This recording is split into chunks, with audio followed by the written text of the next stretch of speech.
One Crazy Summer, Chapter 10. Breakfast Program. We found the center like Cecil said we would. A line of hungry kids waited for breakfast, except they weren't all black. There were older teens in mostly black clothes and afros posted like soldiers guarding the outside. That hardly seemed necessary with a white and black police car circled around the block. Vanetta was already smiling and showing anyone who'd look her way that she was worth a smile back.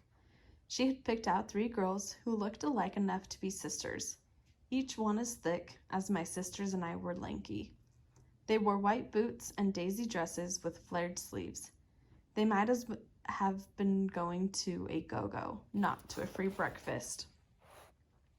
I kept Fern near, my arms crossed before me. I was here to make sure my sisters and I ate breakfast and to stay out of Cecil's hair. If Vanetta wanted to get her feelings hurt chasing after smiles and go-go boots, that was on her. The Panthers opened the doors and we trailed inside, the 3 of us sticking close together. As we entered, I did what Cecil said. I handed the box to the first Black Panther I saw and said, "This is from Cecil." I wasn't about to call her some name I didn't know or tell them she said to leave her alone. The Black Panther guy opened the box. He took out a sheet from a stack of paper, a flyer with a crouching Black Panther and some writing on it, and held it up to examine it. He nodded, said, "Thank you, sister," and took the box with him. The 3 girls in the flower dresses were standing on line to looking at us. Vanetta tried to steer me over to them, but I didn't want to go chasing after them. Their dresses looked so nice and new. We wore shorts and suntops, although Oakland wasn't as sunny as we'd imagined California would be. I found us a place on line behind Puerto Ricans who didn't look Puerto Rican, but who spoke Spanish. Then I remembered our study of the 50 states. They were probably Mexicans. I thought Black Panthers would only look out for black people, but there were the 2 Mexicans, a little white boy, and a boy who looked both black and Chinese. Everyone else was black. I'd never seen the Black Panthers making breakfast on the news, but then beating eggs never makes the evening news. As we stood on line, a guy who should have kept walking stopped right in front of us. He crossed his arms and looked down at Fern. I recognized the beakish nose on that narrow face. He was the one in the telephone booth who had turned his back to us, like he didn't want to be seen.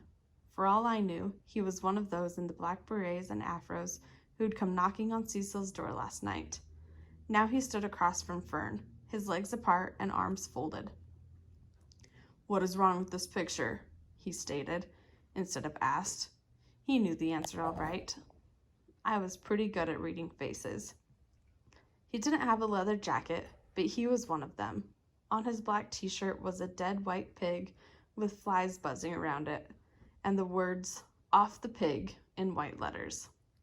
His hair was a big loose afro because it was a little stringy like Lucy Riley's, who bragged about being part Chickasaw in the 4th grade, but by 5th grade was singing "I'm Black and I'm Proud" louder than loud because James Brown's song had made it the thing to do. The stringy afro-wearing beak man wasn't Papa grown or Cecil grown, probably all of 19 or 20, but he thought he was something. He was putting on a show for all the other black beret wearers. When none of us spoke, he pointed and asked again the question whose answer he already knew. "What is wrong with this picture?" Fern pointed back at him and said, "I don't know. What's wrong with this picture?" The other Black Panthers laughed and told Fern, "That's right, little sis. Don't take nothing from no one." And they slapped palms and said stuff like, "These are Sister and Zilla's, all right. Look at them." Beakman tried to stand up to his humiliation. "Shake it off. Little sis, are you a white girl or a black girl?" Fern said, "I'm a colored girl." He didn't like the sound of colored girl. He said, "Black girl." Fern said, "Colored, black girl." Vanetta and I threw our colored on top of Fern's like we were ring tossing at Coney Island. This was bigger than, say it out loud, "I'm black and I'm proud." If one of us said colored, we all said colored, unless we were fighting among ourselves. "All right then, colored girls," Beak said. Why are you carrying that self-hatred around in your arms? An older teenage girl in a Cal State t-shirt said, Kelvin, you're crazy. Leave those colored girls alone. Big-beaked, stringy-haired Kelvin looked pleased with himself. I said, that's not self-hatred. That's her doll. Yeah, a doll baby. Miss Patty Cake. In spite of the Cal State girl and the other Black Panthers saying, leave those girls alone, he went on. Are your eyes blue like hers? Is your hair blonde like hers? Is your skin white like hers? The girl said again, Crazy Kelvin, stop it. Just stop it. Crazy Kelvin turned to a lady who wore an African print dress and a matching cloth wrapped around her head. Sister Mukumbo, our colored girls here need some re-education. And he walked away. One of those pimp walks like, how you like me now. Sister Mukumba just smiled at him, like she didn't take Crazy Kelvin seriously. She and the Cal State girl exchanged a look. The Cal State girl turned toward me and said, Don't mind Crazy Kelvin. That's what we call him. He's a little wild.